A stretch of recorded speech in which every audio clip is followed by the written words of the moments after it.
어떻게 인도하신다고요? 네, 복되게 인도해 주실 줄로 믿습니다.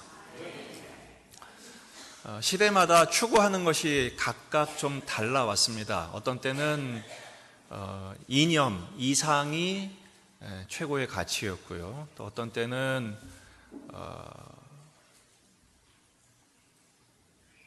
힘이 추구하는 가치였을 것입니다.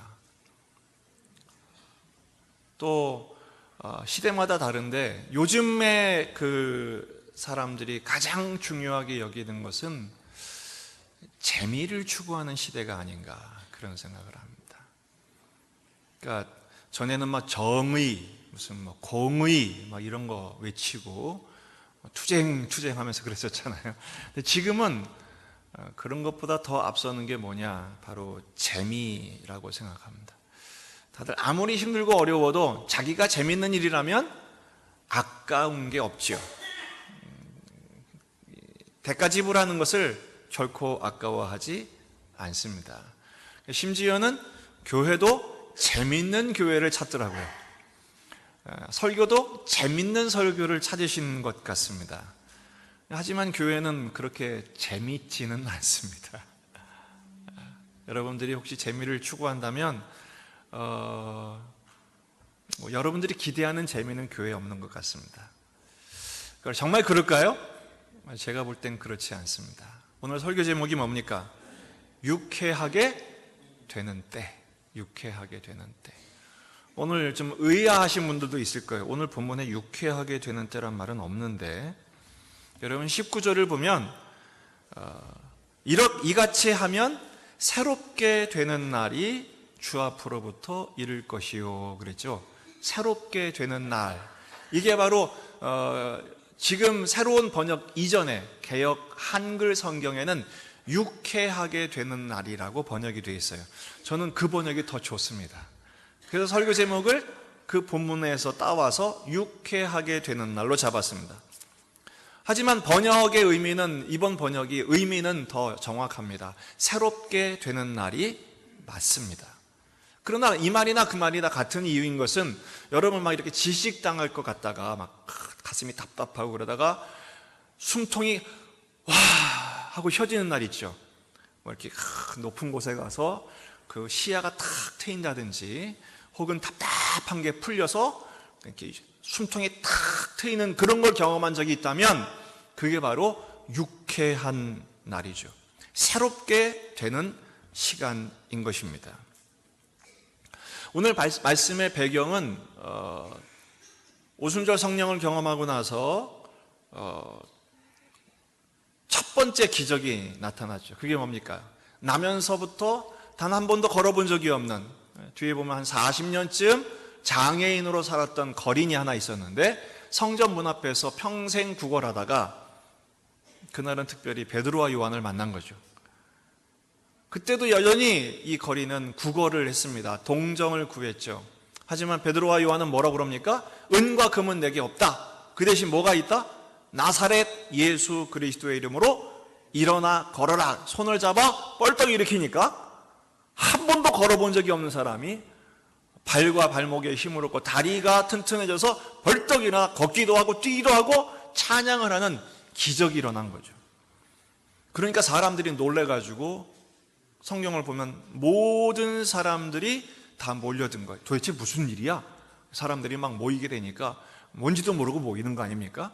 솔로몬 행각에 다들 그렇게 운집해 있을 때 베드로가 때는 찬스다 그래가지고 그 행각에 올라가서 복음을 선포하는 과정이 오늘 말씀의 배경이 되겠습니다. 그래서 19절에 이렇게 되어 있죠. 그러므로 너희가 회개하고 돌이켜라. 이게 뭐예요? 그 전에는 이 유대인들이 운집해 있는 수많은 사람들 중에 예수님을 십자가에 못 박으라고 외쳤던 사람들도 상당히 많이 있었지 않겠습니까? 너희들이 그건 몰라서 그렇다. 이제는 회개하고 돌이켜 죄 없이 함을 받으라. 그러면 어떤 날이 일어나고요? 새롭게 되는 날, 유쾌하게 되는 날이 올 것이다. 이렇게 말씀하고 있는 것입니다. 가만히 본문에 있는 거지 입장에서 생각해 보면 이 거린의 유쾌함은 언젠가요? 평상시에 100원짜리 똥똥 떨어지다가 어느 날 좀 무거운 느낌의 딸깡, 이건 500원짜리인 거예요. 그럼 유쾌해지지 않겠습니까? 그러다가 보통 뭐 1,000원짜리 지폐 날라오다가 5,000원짜리 날라오다가 갑자기 신사임당에 날라오는 느낌, 그 전문적인 입장에서 느껴지지 않겠습니까? 그때 막 유쾌해지지 않겠습니까? 그게 바로 이 거린이 입장에서의 유쾌함이었을 것입니다. 그러나 과연 오늘 본문에 말하는 그 유쾌가 그런 유쾌일까? 그거는 아닐 것입니다. 또 한편으로는 이 거린이 평생의 불구가 나았으니까, 병이 나았으니까 그것이 유쾌할까? 물론 그것도 유쾌하겠지만 사실은 불구로 사는 것도 힘들지만 정상인의 몸으로 사는 것도 녹록지 않은 게 우리 세상의 현실이죠. 지난날의 과거를 다 아는 상황에서 정상인의 삶을 산다는 것도 결코 쉬운 일은 아닐 것입니다. 그러니까 이 유쾌도 오래가지 못할 거예요. 여기서 우리는 깨달아야 할 게 있습니다. 세상의 유쾌함과 세상의 만족은 유효기간이 너무 짧다는 것입니다. 영원한 것은 없습니다. 그럼 베드로가 말하는 유쾌하게 되는 날은 도대체 어떤 의미의 유쾌함, 새롭게 되는 날의 의미는 무엇일까? 그 첫 번째가 바로 만물을 회복하실 때라는 것입니다. 21절 말씀에 하나님의 영원전부터 거룩한 선지자들의 입을 통하여 말씀하신 바 만물을 회복하실 때까지는 그랬어요. 만물을 회복하실, 그 날이 언제냐? 그 유쾌하게 되는 날이 언제냐? 만물을 회복하게 하실 때라는 것입니다. 다시 말해서 역사가 완성되는, 인류의 역사가 완성되는 순간이란 것이죠. 이것에 대하여 이사야는 이렇게 그림을 그려서 설명해 준 적이 있습니다. 이사야 11장 6절에서 9절 말씀인데요.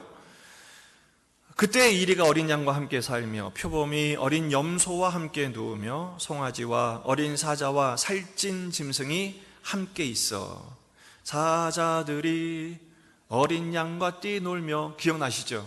네, 그런 내용입니다. 어린아이에게 끌리며 암소와 곰이 함께 먹으며 그것들의 새끼가 함께 먹으며 사자가 소처럼 풀을 먹을 것이며 젖먹는 아이가 독사의 구멍에서 장난하며 젖된 어린아이가 독사의 굴에 손을 넣을 것이라. 내 거룩한 산 모든 곳에서 해됨도 없고 상함도 없을 것이니 이는 물이 바다를 덮음같이 여호와를 아는 지식이 세상에 충만할 것임이니라. 할렐루야. 세상에서 말하는 유토피아의 그 자체입니다. 유토피아라는 말은 토피아, 이상적인 세계죠. 하지만 그 유라는 뜻이요, 없다라는 뜻입니다. 다시 말해서 유토피아는 세상에 없습니다. 그런데 오늘 이사야를 통해서 하나님이 예언케 하십니다. 에덴 동산을 완성하는 그때가 반드시 올 것이다. 어떻게 해요? 누구를 통해요?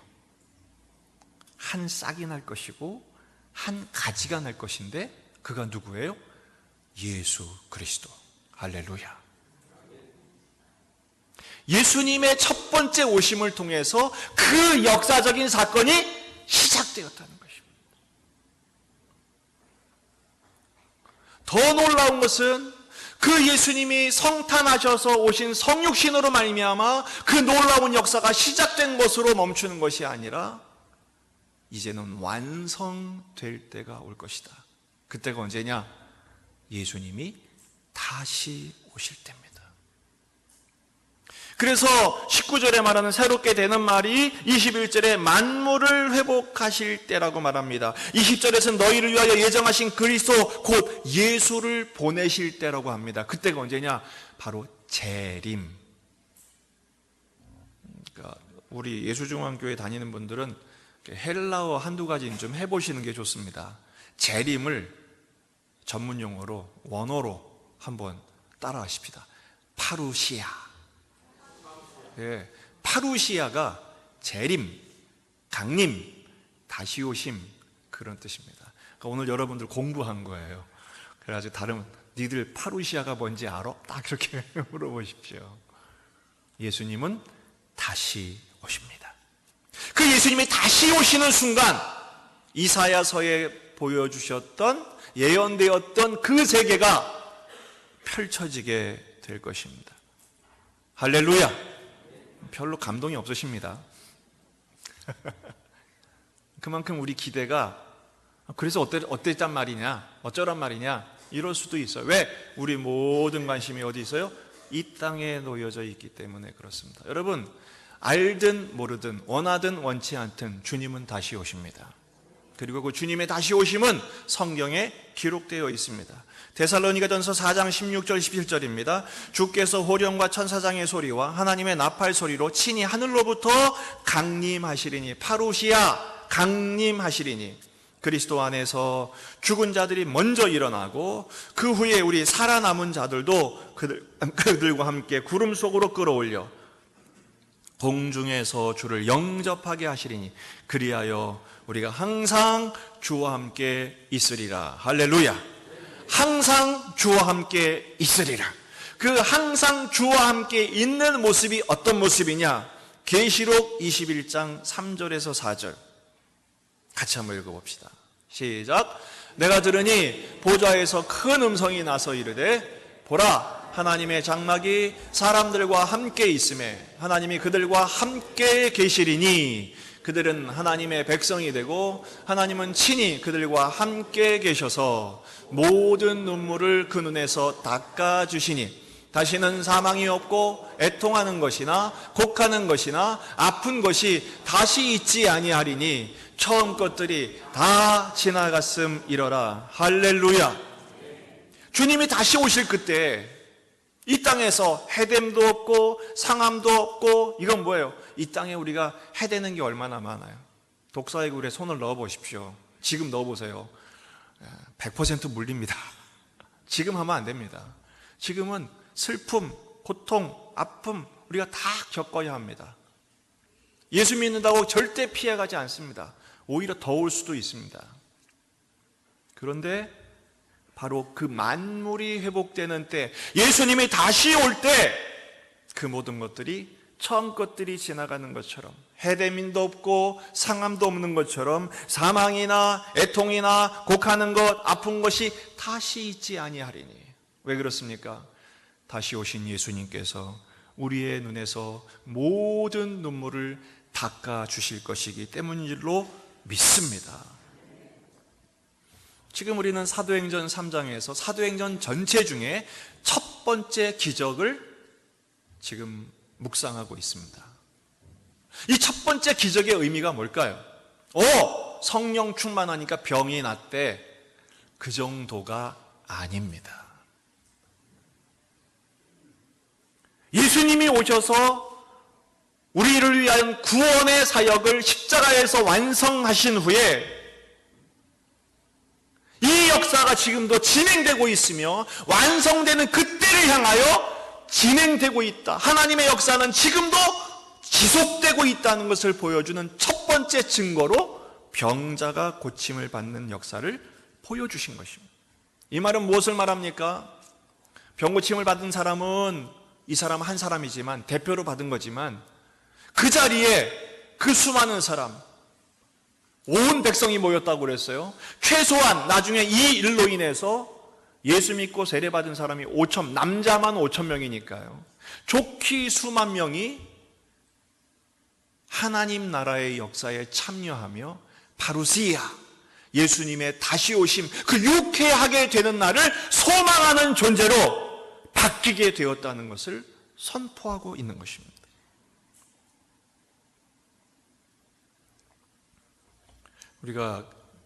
저는 이제 모르는 길을 갈 때는 거의 100% 내비게이션을 설정을 합니다. 제가 모르는 길을 갈 때는, 더군다나 먼 길을 갈 때는 내비게이션 모르면 알 수가 없잖아요.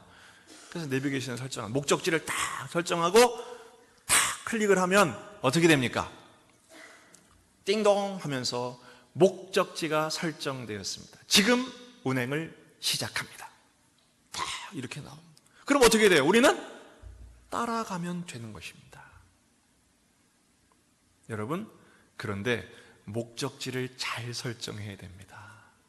어떤 때는요, 너무 바빠서 경황이 없어가지고 목적지를 설정했는데 같은 이름인데 다른 동네를 설정해버린 거예요. 그래서 열심히 갔는데 이상한 거예요. 이게 느낌이 여기가 아니에요. 그리고 잠시 서서 봤더니 이름은 같은데 엉뚱한 데를 설정한 거예요. 부산을 가야 되는데 파주로 가고 있는 것입니다. 여러분, 그럴 때가 얼마나 많습니까? 목적지를 잘 설정해야 합니다.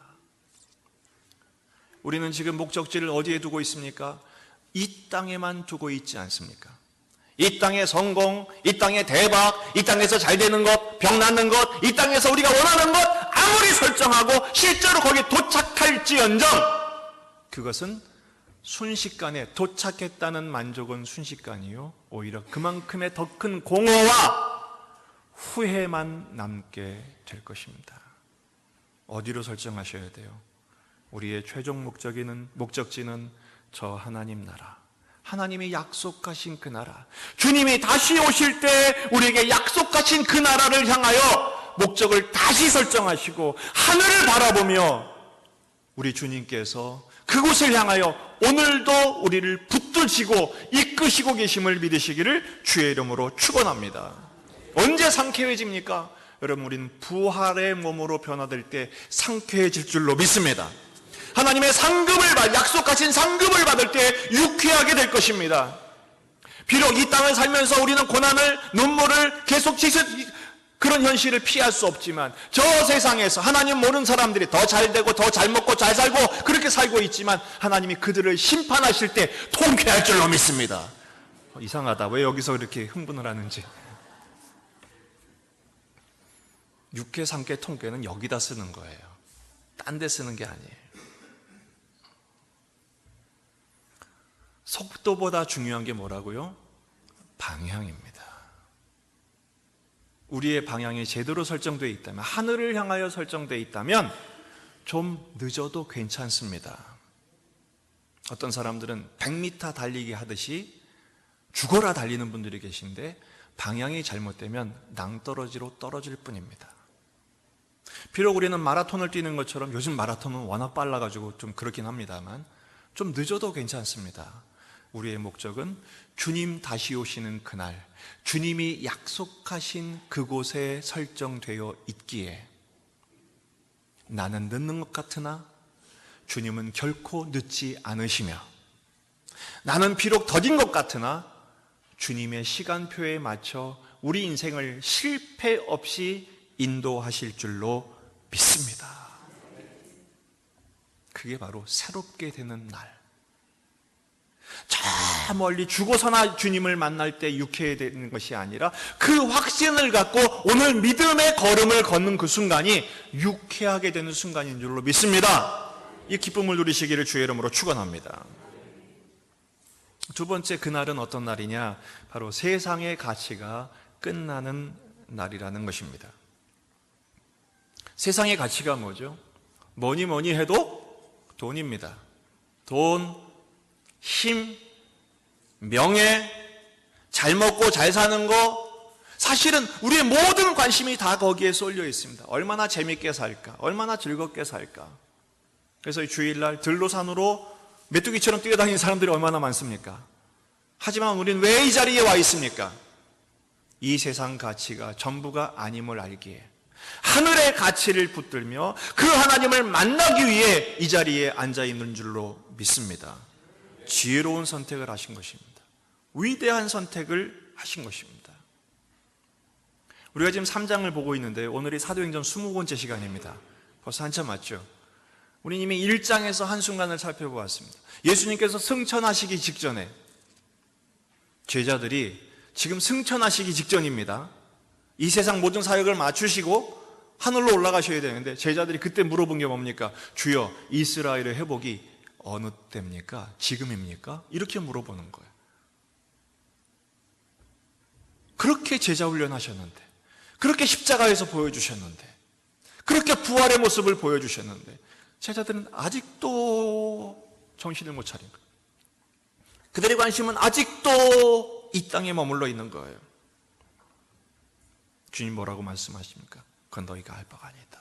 도움이 안 된다. 정말로 중요한 게 뭐예요? 오직 성령이 너희에게 임하시면 권능을 받고 성령을 받으라. 여러분, 이 땅만 보지 마시고 하늘을 보는 눈이 열리기를 주의 이름으로 축원합니다. 땅만 보고 가시면 어떻게 될까요? 목 디스크 걸립니다. 하늘을 바라보십시오. 왜 그렇습니까? 이 세상의 가치가 나쁜 것은 아닙니다. 돈이 필요합니다. 힘도 필요합니다. 때로는 명예도 있어야겠죠.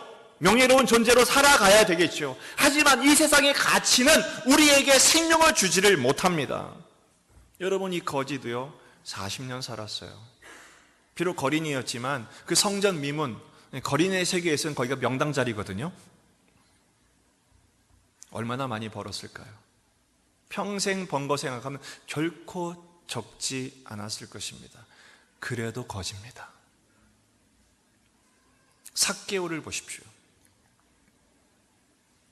명예를 버렸습니다. 돈을 선택했죠. 매국노라는 것을 무릅쓰고 나는 돈으로 성공할 거야. 평생 돈 벌었습니다. 그리고 거부가 됐습니다. 그의 인생이 만족됐습니까? 나무에 그 중년의 나이에 아기처럼 나무에 기어 올라갈 만큼 그는 공허했습니다. 어리석은 부자를 보십시오. 대박이 났습니다. 하지만 주님이 꾸짖으십니다. 오늘 밤 내 영혼을 거두가면 그 모든 것이 네 것이 되겠느냐. 여러분, 필요한 것 이상을 욕심내지 마십시오. 그것들이 우리에게 전부가 될 수가 없습니다. 제가 가끔 사용하는 예화입니다. 부산을 가려고 할 때 고속도로를 달릴 때 가끔 우리가 들리는 데가 있습니다. 휴게소에 들리죠. 왜요? 필요한 게 있으니까. 거기 가서 할 일이 있습니다. 버릴 거 버리고 물세, 재산세 버리고 그리고 필요한 거 먹고 마시고 좀 쉬고 차도 마시고 그리고 다시 힘을 얻어서 열심히 달려가면 됩니다. 어떤 분들은 휴게소에 가가지고 땅도 좀 보고 집도 크게 짓고 그 휴게소에다 별장도 만들어 놓고 그런 사람이 어디 있습니까? 그런 사람은 아무도 없습니다. 마찬가지입니다. 우리의 목적지는 설정되어 있어요. 그 목적지를 향하여 여행하는 우리는 순례자인 것입니다. 나그네인 것입니다. 여기에 모든 것을 걸지 마십시오. 왜 그렇습니까? 이 땅의 것은요 결국은 없어질 것이기 때문입니다. 베드로후서 3장 10절에서 12절 말씀입니다. 그러나 주의 날이 도둑같이 오리니 그날에는 하늘이 큰 소리로 떠나가고 물질이 뜨거운 불에 풀어지고 땅과 그 중에 있는 모든 일이 드러나리로다. 이 모든 것이 이렇게 풀어지리니 너희가 어떠한 사람이 되어야 마땅하냐? 거룩한 행실과 경건함으로 하나님의 날이 임하기를 바라보고 간절히 사모하라. 어떤 날을 바라보라고요? 하나님의 날을 그 날이 임하기를 간절히 바라보고 사모하라. 그날에 하늘이 불에 타서 없어지고 어떻게 돼요? 다 불에 타서 없어지고 물질이 뜨거운 불에 녹아질 것이라는 것입니다. 이 세상의 것은 결국은 소멸될 것입니다. 지난 주간에 그 미국의 허리케인이 쓸고 간 그 잔해들을 사진으로 봤는데요. 와, 허리케인 말만 들었지 허리케인이 그렇게 무서운 건지 몰랐습니다. 뭐 거기에는 옛날 집도 있고 허름한 집도 있고 신식으로 잘 찐 멋진 집들도 있고 수많은 시설들이 있는데 전부 다 뜯어졌어요. 전부 다 썰어가 버렸어요. 남아있는 것은 다 뭐가 돼버렸어요? 쓰레기가 돼버렸어요. 이 세상에 여러분들이 소중하다고 생각한 그 모든 쌓아놓은 것, 얻어놓은 것, 이뤄놓은 것, 그 모든 것들이 주님이 오시는 그날은 다 그렇게 전부 다 쓸려가 불에 타고 없어져 소멸되고 말 것입니다. 헛된 것에 허비하고 만 것이죠. 여러분, 그날을 준비한 우리가 되기를 주의 이름으로 축원합니다. 따라합시다. 부러우면 뭐 하는 거라고요? 지는 겁니다. 잘하시네요. 부러움은 지는 겁니다. 또 두려워도 지는 것입니다. 자막에 나오지 않지만 제가 히브리서 11장 말씀을 묵상하다 이분이 이렇게 살았구나 라는 것을 묵상하게 됐습니다. 바로 모세입니다.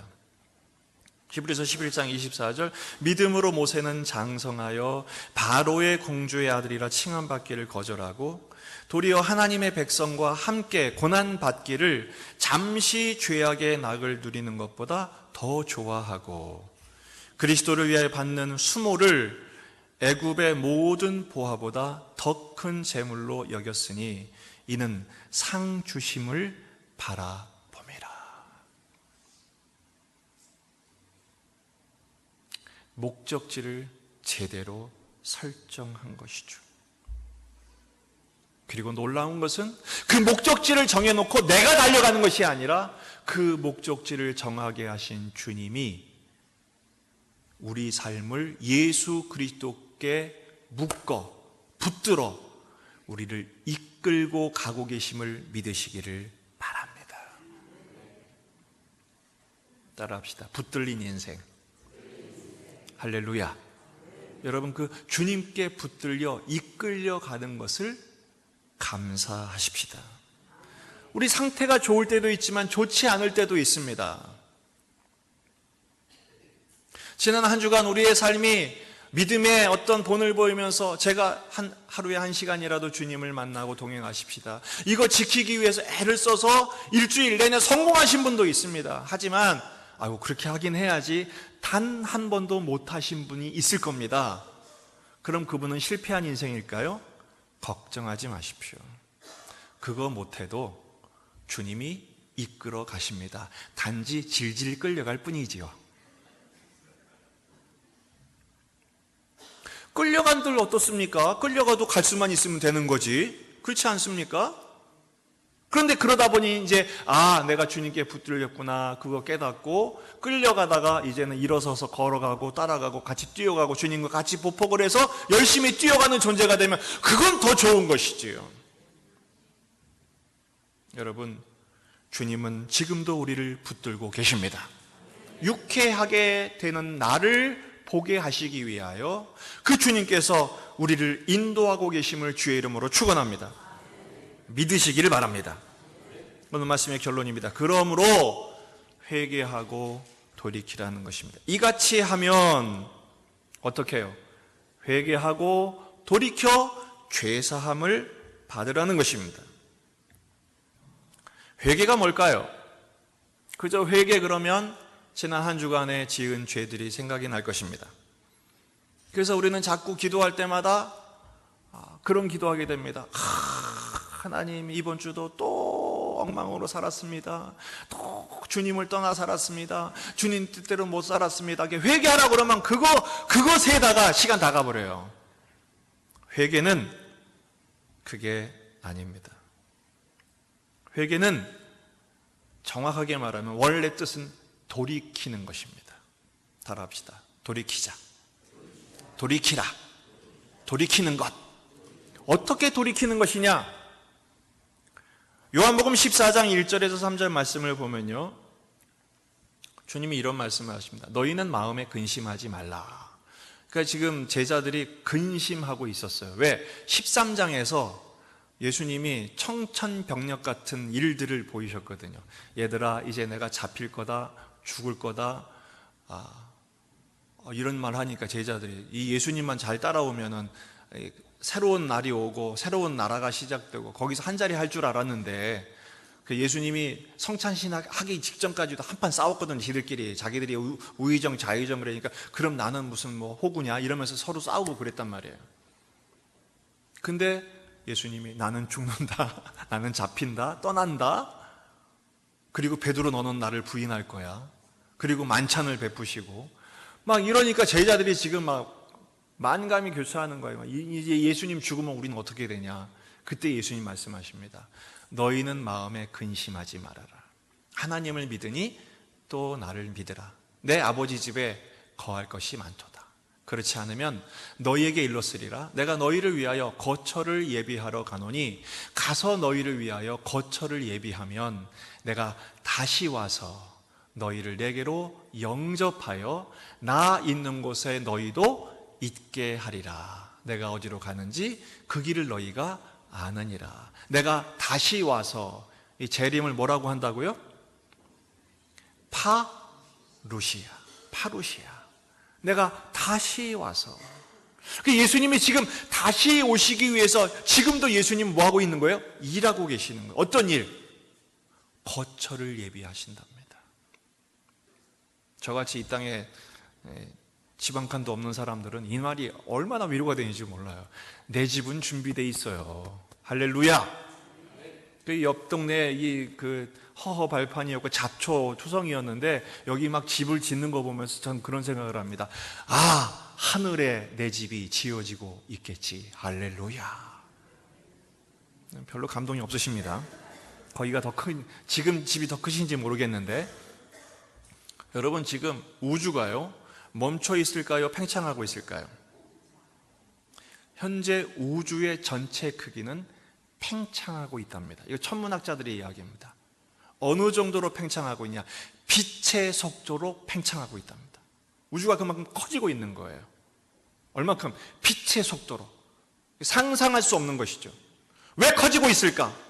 하나님 나라가 그만큼 완성돼 가고 있다는 것입니다. 근심하지 말아라.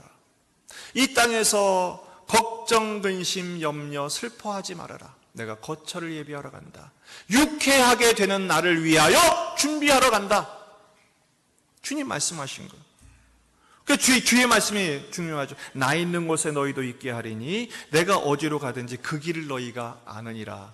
그러니까 도마가, 이 의심 많은 도마가 대번에 뭐라고 대답했는지 아십니까? 아니 어디로 가는지 모르는데 그 길을 우리가 어떻게 합니까? 합리적인 질문이죠. 아, 그 길을 어떻게 합니까? 그때 예수님이 하신 유명한 말씀입니다.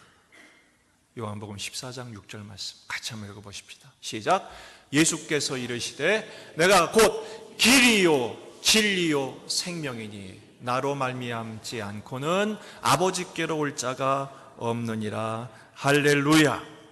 여러분 회개가 무엇입니까? 회개는 길이신 예수 그리스도께로 돌아오는 것을 말합니다.